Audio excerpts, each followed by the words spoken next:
Hi, and welcome to History's a Blast.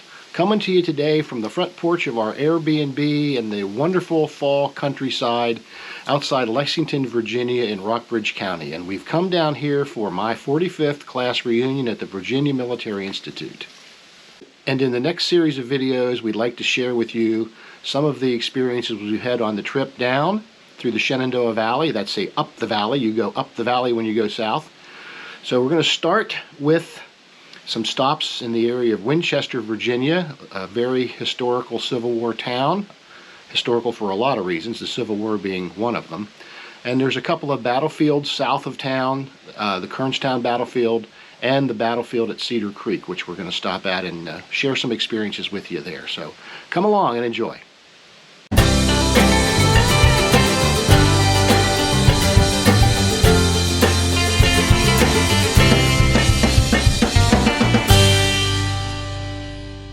We're in Kernstown, Virginia, which is a suburb of the city of Winchester, Virginia, in the Shenandoah Valley.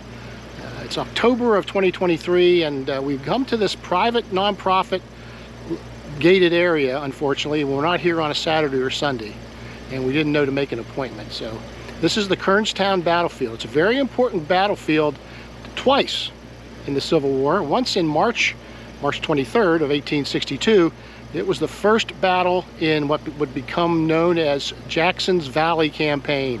Stonewall Jackson raised hell in the Shenandoah Valley for the spring of 1862 and caused all kinds of problems for the Union government and for the Union Army. And then in 1864, another Confederate general named Jubal Early fought a successful battle here that led to the final threatening by the Confederates of Washington, D.C. Turned out to be a false hope, but there you go. So I'm just going to make some scanned footage here for you of the Kernstown battlefield, and maybe in the future someday we'll be able to come here when they're open.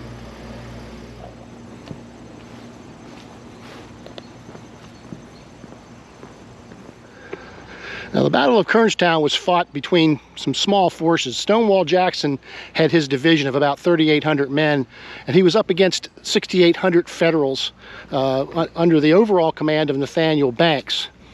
Jackson thought he was going to fight a rear guard against a rear guard here, but he was mistaken. His intelligence was poor, and the result was he actually lost the battle, but he won the victory because it led to the Federal forces being held back from the main campaign against Richmond that spring.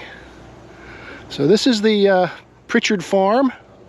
They've been able to save 315 acres of land. And this is the land over which that battle was fought. So good on the Kernstown Battlefield Association for preserving and saving this land from being developed by some industrial and suburban sprawl that has sprung up here over the years of the late 20th century. Well, we're on our way, as you might tell from my hat, down into the Shenandoah Valley. I should say we're going south up the valley because it's uphill going south following the Shenandoah River. And we're going to the Virginia Military Institute, my alma mater, for my 45th class reunion. 45 years! Oh boy. So we'll see you. We'll see you later, or we're going to be doing some more historical tourism on this trip to the Shenandoah Valley. Well, it looks like we're going to see you sooner than we thought, because right down the road, about 8 miles from our Kernstown stop, Battle of Cedar Creek, the last major battle in the Shenandoah Valley during the Civil War, October 1864. And we've gone through this little town of Stevens City.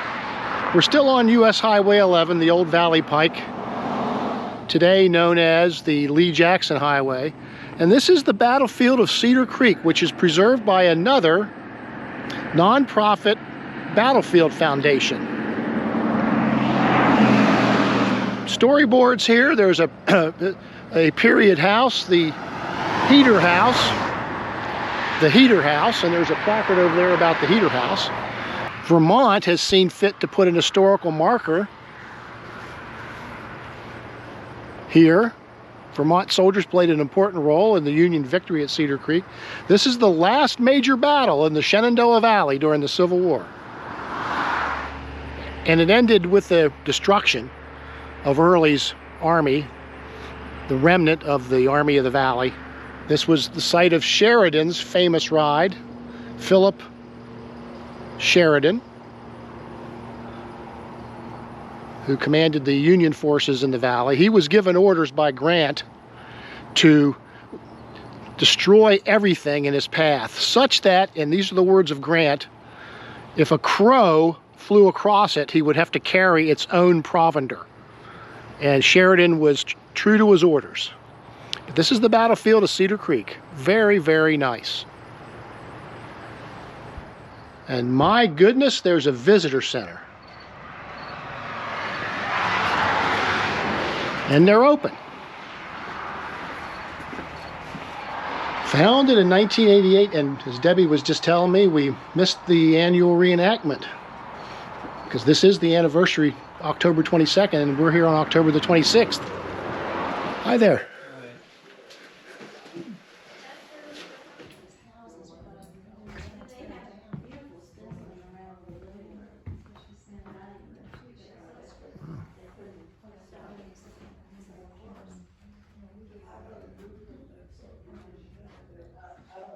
Two great maps. This is the before.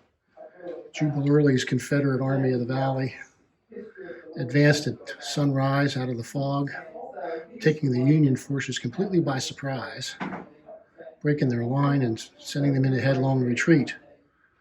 And as they regrouped, Sheridan, who had been on his way to Washington to confer with Grant, turned around and came back and rallied his forces and led them in a massive counterattack.